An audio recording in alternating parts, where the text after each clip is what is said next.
నమస్తే అండి. నేను doctor Ratnakar, consultant orthopaedic surgeon, Apollo hospitals, Hyderabad.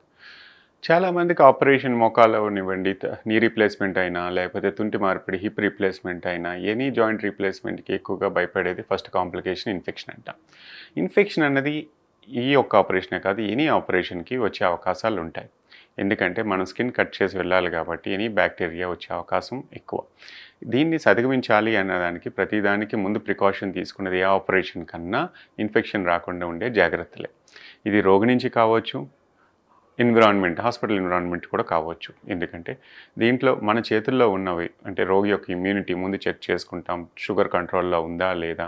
తదిమ parameters ఇంకేమన్నా ఇన్ఫెక్షన్ బారిన పడిందా? లైక్ నీ రీప్లేస్మెంట్ అనుకోండి, యూరిన్ ఇన్ఫెక్షన్ ఉందా? డెంటల్ ఇన్ఫెక్షన్ ఉందా?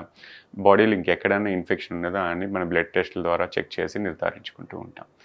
ఇవన్నీ రాకుండా టైమ్లీ యాంటీబయాటిక్స్ ఇవ్వటం.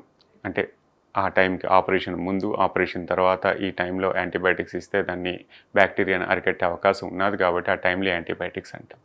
3 హాస్పిటల్ ఎన్విరాన్మెంట్‌లో స్టెరిలిటీ నుంచి నర్సెస్, ఆ టెక్నీషియన్స్ ఎంతమంది ఉంటారో వాళ్ళు కూడా ప్రాపర్‌గా ఉన్నారా లేదా? ఎక్కడి నుంచైనా ఇన్ఫెక్షన్ వచ్చే అవకాశం ఉంది కాబట్టి ఈ జాగ్రత్తలన్నీ తీసుకుంటే కూడా మంచి హాస్పిటల్‌లో 2% ఇన్ఫెక్షన్ వచ్చే అవకాశాలు ఉంటాయి. అది బేసిక్‌గా ఇమ్యూనిటీ వల్ల.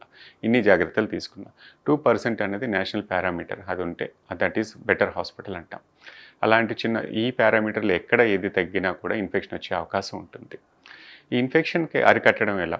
వచ్చిన తర్వాత ఎలా గుర్తించొచ్చు? చాలామందికి సైలెంట్ ఇన్ఫెక్షన్స్‌గా ఉంటాయి. ప్రతి ఒక్కరికి జ్వరం వచ్చి, వాపు వచ్చి, ఎర్రగా అయిపోయి, చాలామంది పస్ కారుతుంది అన్న సమస్య చాలా తక్కువ. హిడెన్ ఇన్ఫెక్షన్ లాగా చాలామందికి సైలెంట్ ఇన్ఫెక్షన్స్ చాలా వరకు ఉంటూ ఉంటాయి. వాళ్ళు ఫస్ట్ ఇబ్బంది పడేది మోకాళ్ళ ఆపరేషన్ అనుకోండి. లైట్‌గా నొప్పొస్తుందండి. కూర్చొని లేచేటప్పుడు ఇబ్బంది పడుతున్నాను. అడుగు పడటంలో స్టెబిలిటీ ఉండట్లేదు. నడక తగ్గిపోతుంది. కొంతమందికైతే అప్పుడప్పుడు ఫీవర్ చెప్తూ ఉంటారు. కొంతమందికి వాపొస్తుంది, ఎర్రగా ఉంటుంది. ఇలా అందరికీ అన్ని సమస్యలు అంటే అన్ని రకాల సింప్టమ్స్ ఉండాలని లేదండి. ఒక్కొక్కరికి ఒక్కొక్కలా ఉంటుంది. మీకు ఇబ్బంది వచ్చినప్పుడు ఫస్ట్ అయితే ఎక్స్‌రేలో చూసుకుంటాం. ఎందుకంటే మెటల్ పక్కన ఏమన్నా లూజ్ అయ్యే అవకాశం ఉందా? లేదా? అన్నది. ఇంకా డౌట్ ఉన్నది, ఎక్స్‌రేలో క్లియర్‌గా లేదు అని అంటే బోన్ స్కాన్ చేసి నిర్ధారించుకుంటాం. రక్త పరీక్షలు తోడవుతూ ఉంటాయి.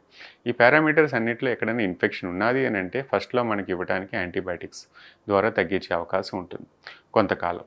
దానివల్ల రెస్పాన్స్ లేదు, మెటల్ కూడా లూజ్ అయిన అవకాశం ఉన్నది అని అంటే 2 దఫాల్లో ఆపరేషన్ అంటే మెటల్ తీసి శుభ్రం చేసి మళ్ళీ కొత్త మెటల్ కొంతకాలం తర్వాత వేయాల్సి వస్తుందండి.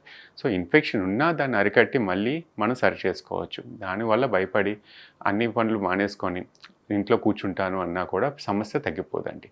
ఇన్ఫెక్షన్ ఉన్నది అని అనుమానం వచ్చినప్పుడు మీ డాక్టర్‌తో డిస్కస్ చేసి దాన్ని రూల్ ఔట్ చేసుకొని దానికి లేదా ఎలా ప్రొసీడ్ అవ్వాలి అన్నది ఆలోచించుకుంటేనే బెటర్ అండి. సమస్యకి సొల్యూషన్ దొరుకుతుంది. అలా అని చాలా కాలం యాంటీబయాటిక్స్ వాడటం, ఎక్కువ కాలం యాంటీబయాటిక్స్ వాడటం కూడా చాలా తప్పు. ఎందుకంటే దానివల్ల డాక్టర్లు మార్చిన తర్వాత యాంటీబయాటిక్స్ మారిపోతే ఎక్కువ కాలం వాడేస్తూ ఉంటాం. తగ్గింది అనుకుంటాం. ఒక నెల మళ్ళీ అది తిరగబెట్టే అవకాశం ఉంది. ఇలా వాడటం వల్ల రేపు పొద్దున్న మీకు ఆ సమస్యకి ఏంటంటే ఆ బ్యాక్టీరియా ఏదైతే ఉందో దానికి ఏ యాంటీబయాటిక్ పని చేయకపోతే ఆ బ్యాక్టీరియాని బాడీలో నుంచి తీసేయడం చాలా కష్టం అవుతుంది. రెసిస్టెన్స్ పవర్ బ్యాక్టీరియాకి పెరిగిపోతే ఏ యాంటీబయాటిక్ పనిచేయదు.